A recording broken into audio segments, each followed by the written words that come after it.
KV9 కు స్వాగతం. అలుపెరగని పోరాటం, జాతి పరిరక్షణకై ఆరాటం. నాయకుని పిలుపుతో చేతిలో చిల్లిగవ్వ లేకున్నా, ఉద్యమానికై పరుగులు, 30 ఏళ్ల తర్వాత సాధించిన వర్గీకరణతో పల్లె పట్టణాల్లో వెళ్లి విరిసిన ఆనందం, ఒక్కరితో ప్రారంభమైన పోరాటం యావత్ జాతినే నిద్ర లేపింది. ఉద్యమ కెరటమై పరుగులు తీసింది. పాలకులు ఉద్యమాన్ని అణిచివేయాలని, ఎన్నో కుయుక్తులు పన్నినా మొక్కవోని దీక్షతో ముందుకు సాగింది. ఎన్నో అవమానాలు, ఎన్నో చిత్కారాలు, నాయకుడే అమ్ముడు పోయాడని పలుచన చేసే పన్నాగాలు. ఉద్యమాన్ని నడపడమంటే మందకృష్ణ మాదిగతోనే సాధ్యమనేలా, సాధిస్తే కృష్ణ సారథ్యంలోనే అనే నమ్మకాన్నే నమ్ముకున్న కార్యకర్తలెందరో, ఉద్యమం కోసం అసువులు బాసినది ఎందరో. సుప్రీం కోర్టు ధర్మాసనం ఇచ్చిన తీర్పుతో పులకరించిన పల్లెలు ఎన్నో. నిజామాబాద్ జిల్లా ఆర్మూర్ మండలం చేపూర్ గ్రామంలో సాధించిన విజయస్ఫూర్తిని అంబరాన్ని అంటిన సంబురాలను జరుపుకున్నారు. బాబాసాహెబ్ అంబేద్కర్ విగ్రహానికి పూలమాలలు వేసి నివాళులర్పించారు. మందకృష్ణ మాదిగ చిత్ర పటానికి పాలాభిషేకం చేశారు. గ్రామంలో మిఠాయిలు పంచిపెట్టి ఒకరినొకరు ఆలింగనం చేసుకుని నినాదాలు చేశారు. వర్గీకరణ ఎస్సీ కులాలను విడదీయడం కాదని, తమకు దక్కాల్సిన వాటకై చేసిన ప్రయత్నమని కార్యక్రమంలో పాల్గొన్న వక్తలు తమ అభిప్రాయాలను వ్యక్తం చేశారు.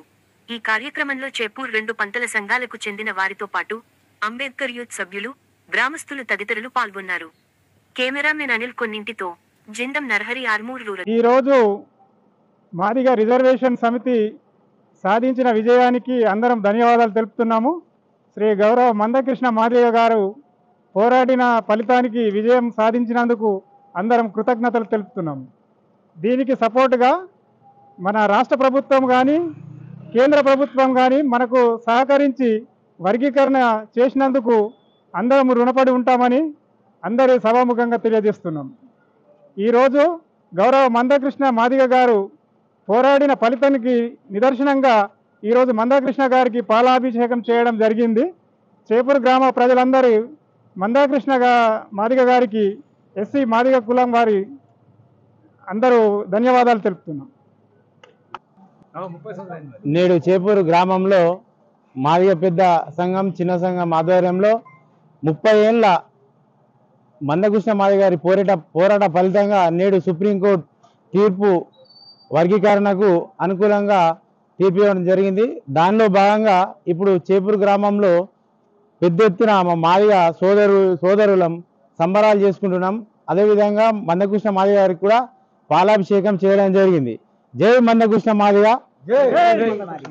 చేపూర్ గ్రామంలో ఈరోజు సుప్రీంకోర్టు ఈరోజు తీర్పు ఇచ్చింది. ఏమని అంటే, ఎస్సీ మాదిగ పోరాటానికి 30 ఏళ్ల పోరాటానికి తుది నిర్ణయించడం ఫలితం వచ్చింది మనకు. కావున ఈరోజు చేపూర్ గ్రామంలో అంబేద్కర్ గారికి నివాళులు అర్పించి మందకృష్ణ మాదిగ గారికి కృతజ్ఞతలు మా సంఘం తరఫున అందరి తరఫున తెలియజేస్తున్నాము. అందరం కలిసి పాలాభిషేకం కూడా చేసినాము. మందకృష్ణ మాదిగ గారికి మర్చిపోలేని రోజుగా మేము భావిస్తాము. అందుకోసం ఇన్ని రోజులను ఒక 50 ఏళ్ల నుంచి ఈ పోరాటాన్ని కొనసాగిస్తున్నాం. ఎన్నో సందర్భాల ఎన్నోసార్లు వర్గీకరణ చేస్తామని చెప్పి ఈ 30 ఏళ్లకు సాధించుకున్నాం. జై మందకృష్ణ, జై భీమ్.